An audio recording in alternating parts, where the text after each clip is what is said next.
love games in physical space almost as much as I love games in digital space. You can talk all you want about the latest online poker game, it can't compare in the least to actually seeing your opponent's face. But for some games, just finding players can be difficult, which makes online interpretations of Ticket to Ride or Carcassonne or Settlers of Catan so appealing. We find ourselves in a paradox. So what should step into this paradox space? Uno. Bloody Uno.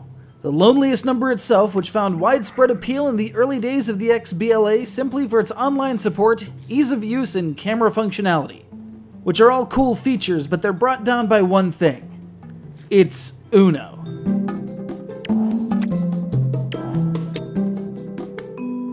I know I shouldn't just be taking pot shots at a beloved card game, but frankly, the game deserves it.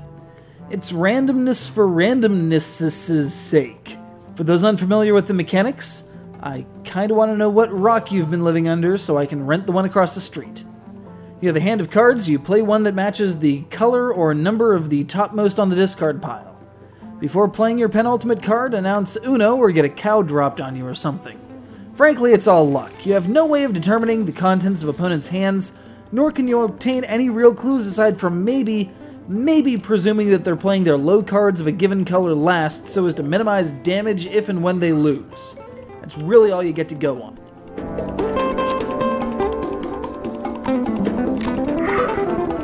I don't mean for my contempt of the game to spill into this forum, too much at least. As online interpretations go, it's competent. The music's not bad, even the voice speaking, "Oh no," declarations is all kinds of creepy. The interface labels what buttons perform what actions.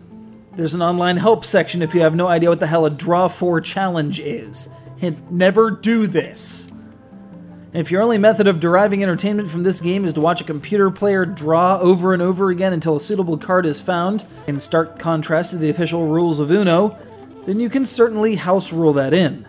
Which of course means that you'll be drawing 20 cards at a time as the computer breezes past, leaving a trail of broken dreams, skip cards, and lamentations in its wake.